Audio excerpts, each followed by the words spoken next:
Welcome to our channel, your trusted news aggregator, bringing you the most important global stories in one convenient place. We save you time by gathering verified information from multiple reliable sources so you don't have to search everywhere. Don't forget to subscribe and hit that like button to support our work. The Arctic just became the center of a geopolitical storm that could reshape international relations as we know them. Right now, at this very moment, the European Union is standing firm against pressure that threatens the sovereignty of one of its territories. This isn't just diplomacy. This is a crisis that has European leaders scrambling, rewriting their priorities, and preparing for what some are calling the greatest transatlantic confrontation in generations. Greenland. A vast island covered in ice, home to only 57,000 people, yet suddenly the focal point of global power politics. The situation escalated dramatically when President Donald Trump announced on January 18th that 8 European countries would face 10% tariffs starting February 1st, escalating to 25% by June 1st. His demand? Denmark must agree to sell Greenland to the United States. The response from Europe was immediate and unprecedented. Within hours, leaders from Denmark, Finland, France, Germany, the Netherlands, Norway, Sweden, and the United Kingdom issued a joint statement. According to the official Élysée Palace release from January 6th, signed by President Macron, Chancellor Merz, Prime Minister Meloni, Prime Minister Tusk, Prime Minister Sanchez, Prime Minister Starmer, and Prime Minister Frederiksen, they declared that security in the Arctic must be achieved collectively by upholding the principles of the UN Charter, including sovereignty, territorial integrity, and the inviolability of borders. European Commission President Ursula von der Leyen made the European position crystal clear at the World Economic Forum on January 20th. She stated that the sovereignty and integrity of the Kingdom of Denmark, including Greenland, is non-negotiable. Antonio Costa, European Council President, reinforced this message, saying the EU will be very firm in defending international law. If you're finding this information valuable, make sure to subscribe to our channel and hit the like button.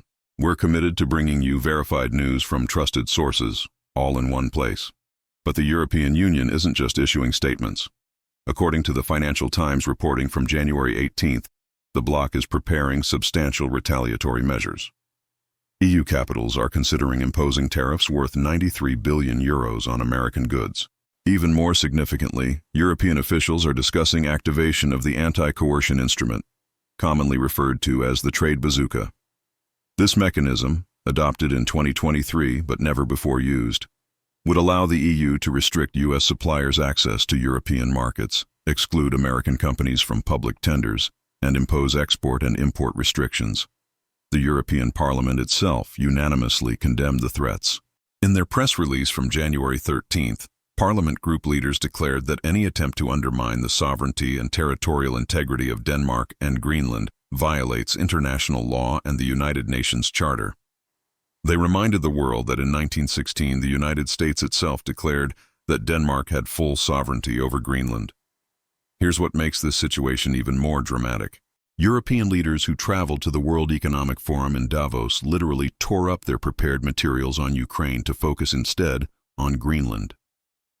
The Financial Times reported on January 19th that the meeting of national security advisors originally scheduled to discuss Ukraine was reformatted, with the situation around Greenland now at the center of the agenda. The crisis has exposed deep fractures in what was supposed to be the strongest military alliance in history. Danish Prime Minister Mette Frederiksen stated in an interview with Danish broadcaster TV2 that if the United States chooses to attack another NATO country militarily, everything stops, including NATO and the security that has been provided since the end of the Second World War. Let me pause here and let that sink in. The Prime Minister of a founding NATO member is talking about the potential end of the alliance because of American threats against Danish territory. Spain's Prime Minister Pedro Sanchez told La Vanguardia newspaper that a U.S. invasion of Greenland would be the death knell of NATO. He warned that such action would make Russian President Vladimir Putin the happiest man in the world, because it would legitimize his invasion of Ukraine. And what about the people of Greenland themselves? According to opinion polling published in January 2025 and referenced in the House of Commons Library Research Briefing, 85% of Greenlanders do not want to become part of the United States. Only 6% were in favor. Thousands of protesters took to the streets in Nuuk, Greenland's capital, on January 17th, waving Greenlandic flags and chanting that Greenland is not for sale. Greenland's Prime Minister Jens Frederik Nielsen welcomed the European support and, in a Facebook post from January 6th, urged the United States to seek respectful dialogue through appropriate diplomatic channels. He stated that their country is not something that can be annexed or taken over because someone feels like it. Meanwhile, Denmark has been rapidly militarizing the Arctic.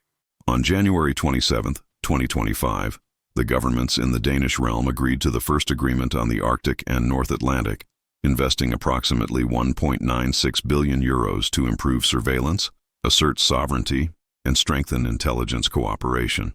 Here's the strategic reality behind all this tension.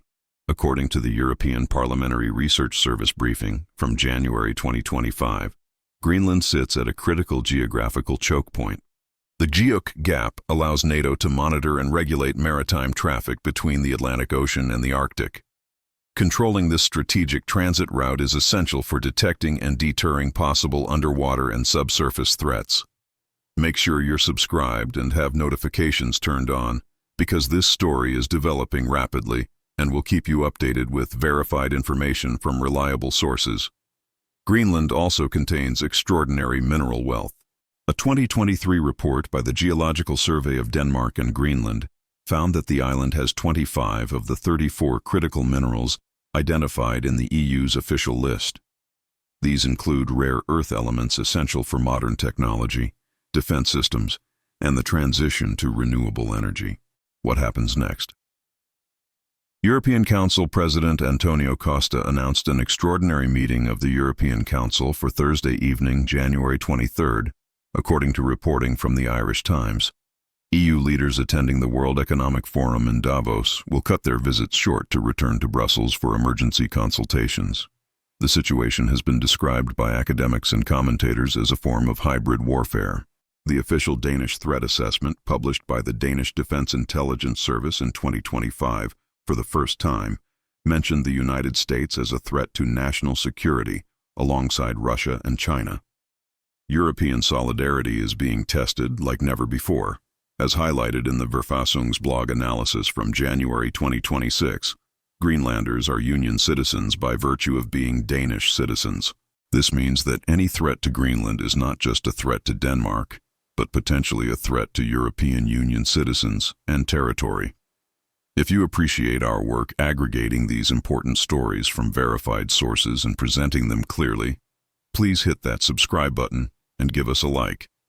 NATO Secretary General Mark Rutte met with Danish Defense Minister Troels Lund Poulsen and Greenland's Foreign Affairs Minister Vivian Motzfeldt on January 20th.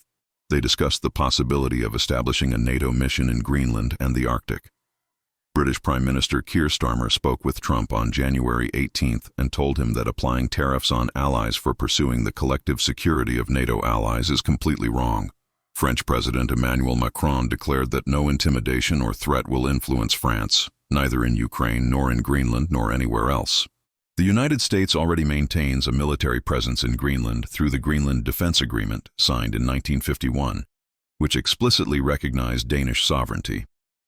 At its peak during the Cold War, approximately 10,000 U.S. military personnel were stationed there. That number has shrunk dramatically to roughly 150 personnel by 2026. President Trump claims that acquiring Greenland is an absolute necessity for national security reasons to counter Russian and Chinese influence. However, many analysts argue that instead of acquiring the island, the U.S. could enhance its existing cooperation with Greenland and Denmark to address Arctic security issues.